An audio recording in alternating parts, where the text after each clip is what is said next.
Listen, however they rate me, it doesn't matter. At the end of the day, we got to fight. I'm going to win the fight. It's simple as that. Because I want him at his best. I don't want no excuses. I don't want no, reasons why, he didn't feel good or anything. I want him at his best. See, when you're in top shape, you give a straight 400, 5 straight punches. You don't even got to trip. I don't care what you think about me. I don't care what you say about me. You're not in the position that I'm in to even be on the same level of me. To pick utterly hypothetical fights that are never going to take place except somewhere in your mind. Of the money issue. That was their cash cow. And, Hey, but hell, you could have been the cash cow. Listen, they don't think like that. Floyd Mayweather's an all-time great. Terence Crawford, I think, will turn out to be an all-time great. Yeah, every time it's a fighter from the past, from the present, or a fighter that's going to be in the future, they're going to keep comparing them to Floyd Mayweather. To pass the torch. Nobody passed the torch to Terence Crawford. You too. Right. At the peak of his power, Terence Crawford has silenced all whispers and ended every debate. On a live broadcast, he made his intentions unmistakably and terrifyingly clear. How do you beat Floyd? Like, who's beating me? You think I would tell you? He ain't fighting anymore. I'm not worried about all that, my man. Floyd is undefeated. Nobody can beat me. You already know that, man. Is Floyd better than you? You were I'm talking to. Is Floyd better than you? Some fighters say, even like Javante Davis. You knew I was going to do. Okay, that's a no. That's a no. Floyd's not better than you. This isn't a simple call-out, it's a vow. With a record paved by dismantled champions, Crawford has proven he's fully prepared for a career-defining super fight, not one of Mayweather's made-for-show exhibitions. In his mind, the debate is finished. Who do you think wins in a fight, you or Prime Floyd? No questions? Why would you think that I would say Floyd? That's one of my favorite fighters. But yeah, they pay you a lot of money probably for taking the risk. And some older fighters want to test themselves and see if they still got it. And it's a business. Everybody know what we doing it for. Right. We like pit bulls. You see a pit bull.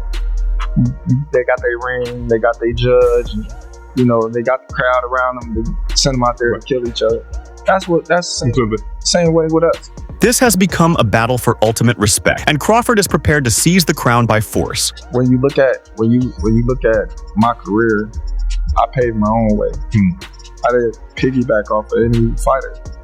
I fought my way up to the top. When you look at any fighter, from Floyd Mayweather to any of them, when Floyd fought De La Hoya, that was the whole big thing. Floyd was the B-side. And, he beat De La Hoya, and then he started rising to the top. When you look at my career, I built my own path. I didn't ride on the coattails of any fighter. I fought my way to the top. Take Floyd Mayweather, for example. When he faced De La Hoya, it was a massive event. Floyd went in as the B-side, but after beating De La Hoya, his rise to the top truly began. We're working. On a holiday where I blow a lot. Get in there. Let's get it. One of the greats do what we gotta do. Did you watch the Terence Crawford Canelo Alvarez fight? Yeah, I did. Ooh, talk about slick. Oh my goodness. Who's ever done that? Who's ever jumped up 2 weight classes like that? It's crazy. Scary. He's so clever, and it got to the point where he got so comfortable, he's like patting them, and then underground. What? And you're like, wow. Like, this is amazing. Like, that's history, obviously. You shouldn't be able to do that. You shouldn't be able to fight at that weight for the first time ever. Against one of the greatest, greatest of all time, and do what you did. You're beyond an outlier. You're an anomaly. Terence Crawford's recent domination of Canelo Alvarez was more than a victory. It was a statement. He entered the ring as the challenger and emerged as a master, conquering yet another division. The fight was a display of pure boxing artistry, a precise, punishing performance that left the world in awe.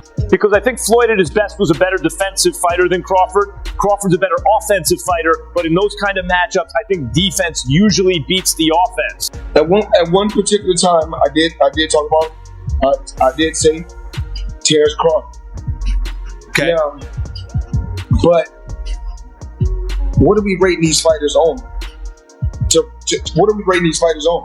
Floyd Mayweather's eyeball test. That worked. You're eyeballing these guys. You watch Terence Crawford. You know why he has a problem getting the other welterweights in the ring. But the most shocking moment wasn't delivered in the ring. It came afterward, from Canelo himself at the post-fight press conference. The room went silent as he spoke a single sentence, one that did the unthinkable. He dared to question the untouchable. Floyd Mayweather never disabused himself of the understanding that he was more of a backup counterpuncher than a go-forward counterpuncher, regardless of what he did to Diego Morales.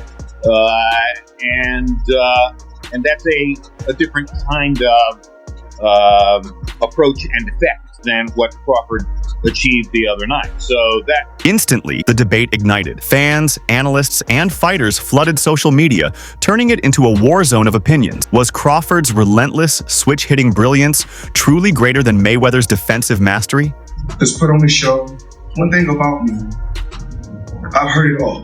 When I say heard it all, I mean been around the world, competed against the best. When you talk about the Olympics, I competed against the best. Whether it was the world champion in the Olympics, whether it was the Cubans, I competed against the best. No matter Mexico, the pedigree of the Mexico boxing is truly unbelievable, but I competed against the best.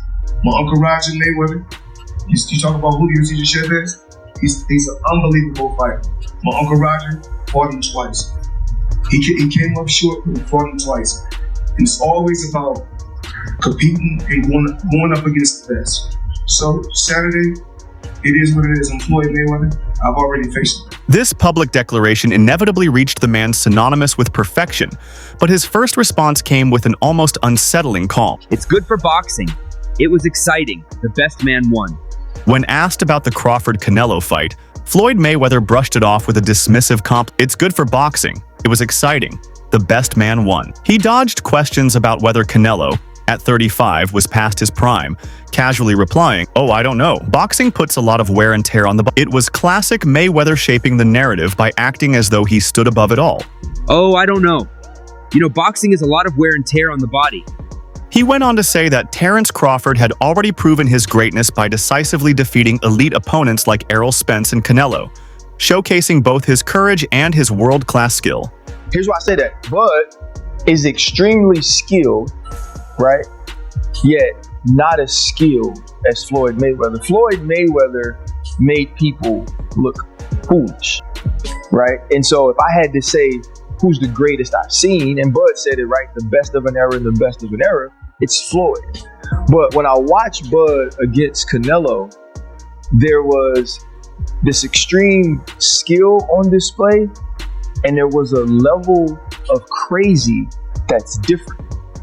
There was a level of, and Floyd's extremely tough. Go back to Shane Mosley and the 2 punches he landed early in the fight and the way that he embarrassed him. I'm not saying that Floyd's not tough, Floyd's not a bad man, but there was domination inside that ring we saw this weekend. Even in retirement since 2017, he continues to cast a ghostly presence over the sport. No fear in him in the way that he's attacked, gaining notoriety. Bud's been the baddest man for 12 years, but no one gave him credit because he didn't go tell you he was the baddest man. He didn't market that. He just went out and fought and beat people and knocked people out.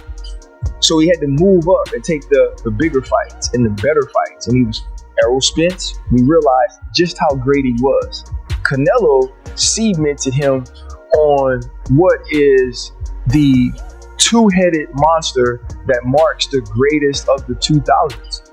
Floyd Mayweather is on that, and Bud Crawford is right next to him.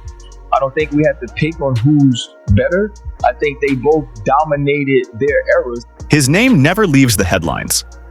Whether it's a blockbuster exhibition against a legend like Mike Tyson, a multi-million-dollar lawsuit, or a public appearance that ignites a storm of rumors, he remains a master of relevance, a ghost whose shadow still looms largest over the boxing world. Who do you think are the top 5 boxers? Of all time. There's no disrespect. I love you. No, I feel like, how am I gonna put down a person as the greatest person in the world that I competed against and felt that the world felt that if anything, it could have been a loss. I mean, he knew going toe to toe with me early that was career suicide. He like, I'm not going toe to toe with this. Floyd's not on my list. Okay, so had you not fought Floyd, I'm pretty sure I'm not on his list. I'm pretty sure, right? But I'm just saying, like, as I'm a kid from boxing, I came in the same era with Floyd, so he wouldn't be my idol. The people that I name are legends. These are people that I idolize, that paved the way for myself. Mike Tyson's career was phenomenal. Pernell Whitaker's career was phenomenal. Marvin Hagler's career was phenomenal. Sugar Ray Robinson's career, come on, man. Like, yeah, Floyd's great. He's just not one of my top 5 favorites. But it's so crazy, like, what goes on in today's time. And I want you to just notice this. You got Muhammad Ali. You know who they compare him to? Floyd Mayweather. You got Sugar Ray Leonard. Every time it's a fighter from the past, from the present,